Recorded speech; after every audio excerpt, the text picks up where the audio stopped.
Durante los siglos, muchas personas han venido o van por ahí diciendo que han encontrado la imagen de Jesús en una patata, en una tostada o en algún otro objeto ridículo.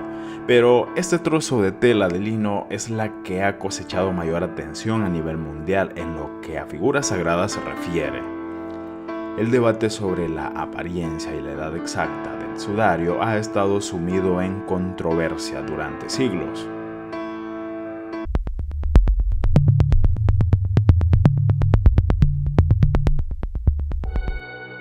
Algunas personas creen que es la tela usada para cubrir el cuerpo de Cristo en el momento de su entierro.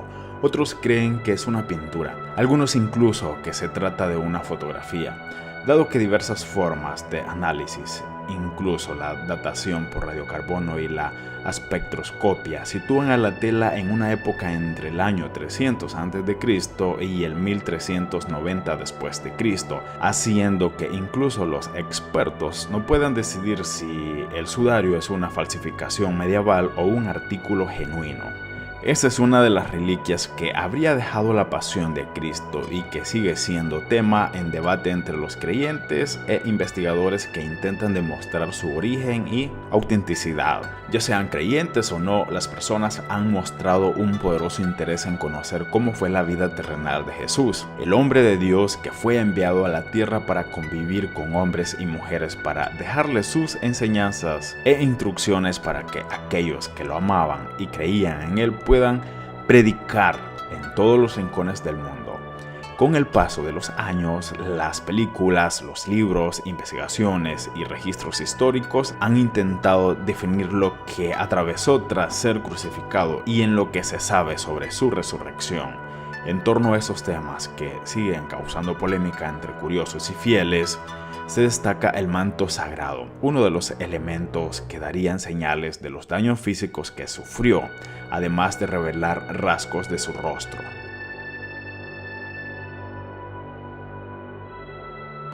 Hablemos sobre el manto sagrado. El sudario de Turín o la sábana santa de Turín es una de las reliquias que más interés despierta en la comunidad científica. Los numerosos estudios sobre este lienzo continúan dando sorpresas en la actualidad. Se trata de una tela de lino que muestra la imagen de un hombre que presenta marcas y traumas corporales, como los que puede haber en una crucifixión.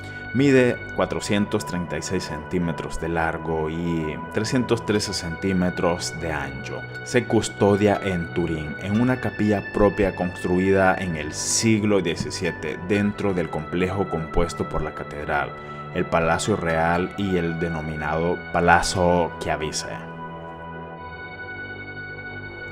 Desde siempre ha habido un extenso debate acerca de sus orígenes y de la figura que contiene el sudario. Entre científicos y teólogos e investigadores en general, muchos sostienen que se trata de la ropa que cubrió el cuerpo de Jesucristo al ser enterrado y que la figura que quedó grabada en esa tela es la suya. Resulta sobrecogedor el relato del fotógrafo Giacomo Pia, quien en 1898, al revelar la fotografía que hizo a la tela, vio aparecer el santo rostro, tan claro que retrocedió. No sospechaba que su descubrimiento iba a impactar en la comunidad científica del modo como lo hizo. Desde entonces, esa sábana ha sido objeto de examen sistemático, dando origen a la disciplina científica conocida como sindonología. Según relatan los evangelios, antes de depositar el cuerpo de Jesús en el sepulcro, fue envuelto en una sábana. A modo como se hacía entonces, pondrían un gorro sobre su cabeza, atado a sus mejillas, luego sería envuelto a lo largo con una sábana y atado horizontalmente con 2 vendas. Por último, un velo cubriría su rostro. La ley judía sostenía que un cadáver es impuro, de modo que todo lo que tocase se volvía impuro. Ello cambió con la resurrección de Jesús, de ahí que sus discípulos se afanarían por conservar los objetos que habían estado en contacto con su cadáver. Eusebio de Cesarea, siglo III, es el primero en referirse a la experiencia de un lienzo con las huellas de Jesús. Desde entonces hay rastros de sus diferentes destinos, custodias y vicisitudes. A finales del siglo XVI, la sábana santa se custodiará en Turín. El llamado hasta entonces Mandilión de Edesa pasará a conocerse como el sudario de Turín.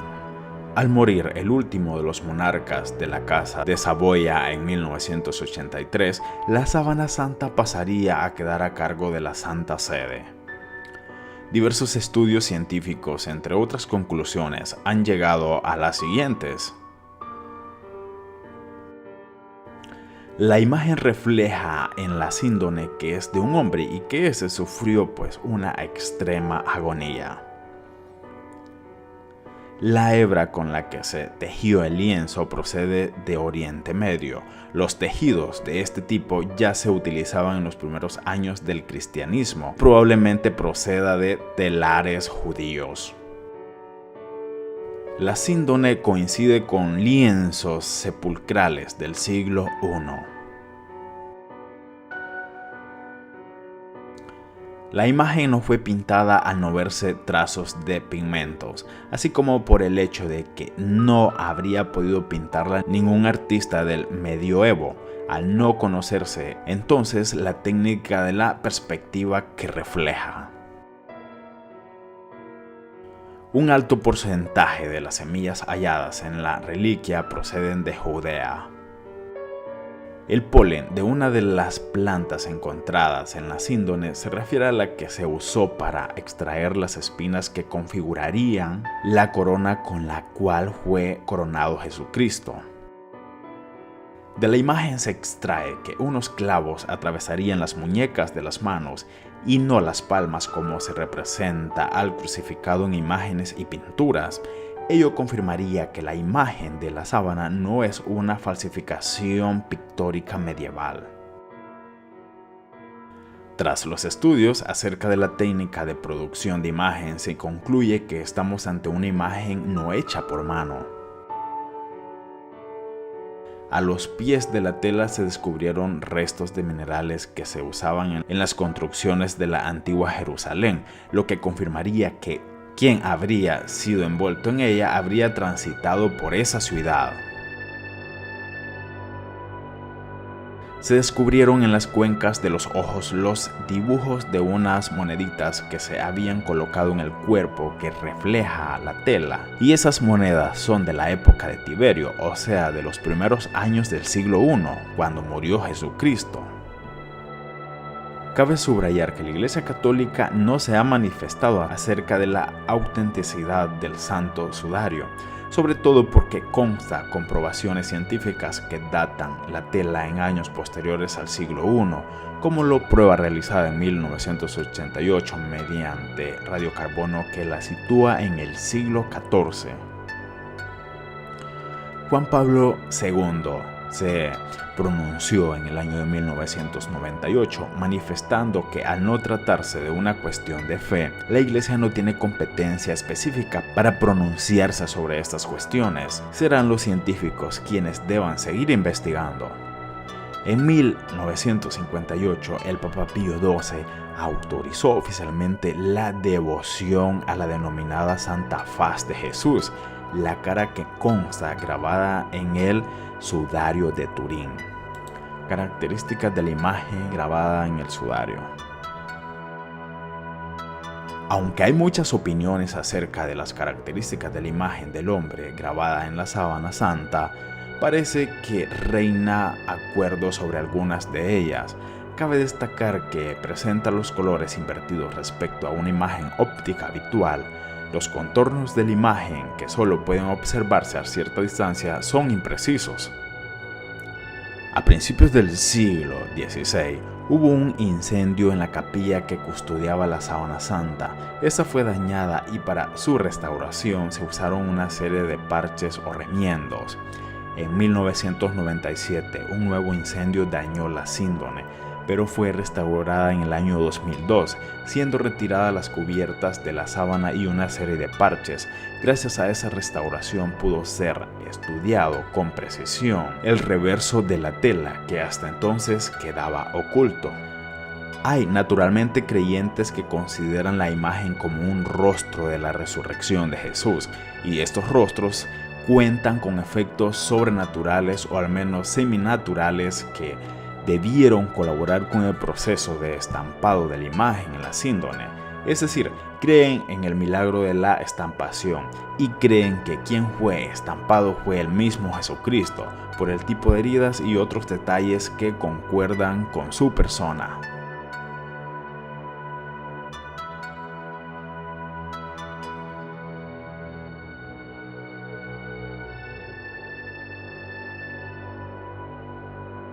Contamos con leyendas que señalan la presencia del sudario en Oviedo desde el siglo VIII, antes de lo cual debió permanecer por tiempo en Tierra Santa, dando por sentado que San Pedro sería su primer custodio.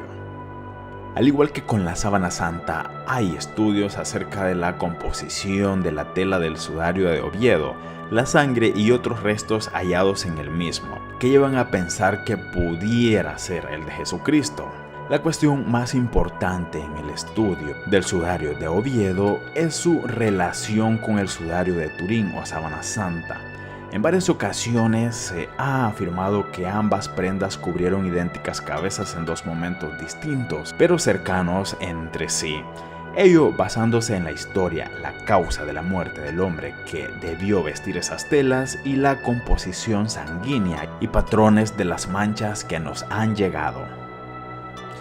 Sin embargo, en contra de la tesis acerca de las pertenencias de esa prenda a Jesucristo, existen 4 dataciones que sostienen que el pañolón es de origen medieval, situado entre los siglos VI y el siglo IX. También opuestos a esa pertenencia hay quienes defienden que, si hubiera sido conservada la mortaja del Señor, los evangelistas lo hubieran recogido en sus relatos, cosa que no hicieron. Cosa distinta es el hecho de que el Evangelio de San Juan hable de un pañuelo para tapar el rostro de Jesús y unas vendas o lienzos que ataban o ligaban el cuerpo, y el resto de los evangelios tan solo hablen de una mortaja como sábana. Esos últimos descartarían el Evangelio de San Juan entre los que reconocieran la veracidad de la sábana. Conocido como el Santo Sudario o la Sábana Santa de Turín, se encuentra en la catedral de la ciudad italiana que originó su nombre. Esta muestra las señales que dejaron las marcas en el cuerpo de un hombre con barba, brazos cruzados y con evidentes heridas en la mayor parte de sus zonas. Los creyentes sostienen que esta tela se trataría del elemento que cubrió el cuerpo del primogénito de María. ¿Qué se sabe sobre el manto sagrado? Para la década de los 80, Samuel Poglicotti se convirtió en uno de los voceros de un grupo de investigadores que aseguraban que el Santo Sudario de Turín sí registraba el rastro de un hombre, presuntamente Jesús. Este equipo de científicos estadounidenses iniciaron un trabajo llamado Sudario Sagrado de Turín en el año de 1978, el cual dio sus primeros resultados en diciembre del año 1980, en el que detallaban que no se trataba de una adulteración de marcas en la tela hallada, sino que fueron causadas por el contacto con un cuerpo humano. El especialista mencionó que este símbolo del catolicismo no poseía algún tipo de adherido como pintura u otro componente artificial.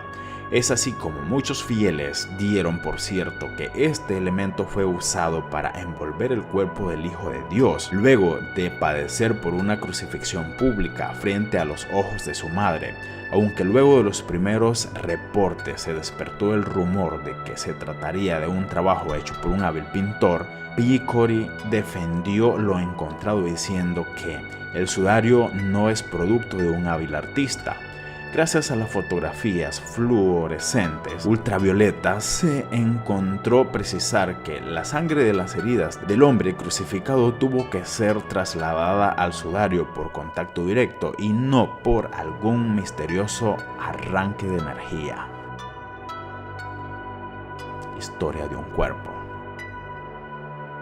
De acuerdo a los antiguos escritos, se conoce que cuando bajaron el cuerpo de Jesús luego de que fue crucificado, sus restos fueron limpiados y envueltos en un manto lo suficientemente largo para envolverlo por completo.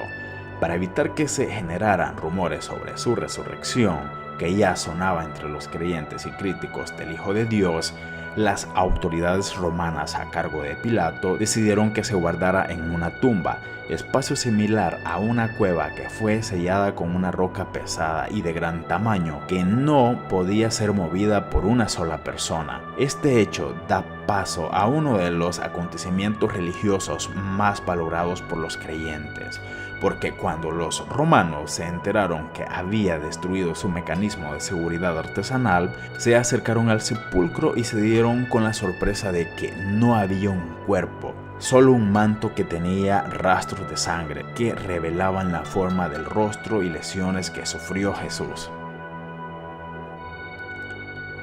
Ya que ninguno creía que había vuelto a la vida, estos asumieron que se trató de un robo planificado por los discípulos, quienes se convirtieron en custodios de esa tumba para que nadie intente hacer algún tipo de daño al cuerpo.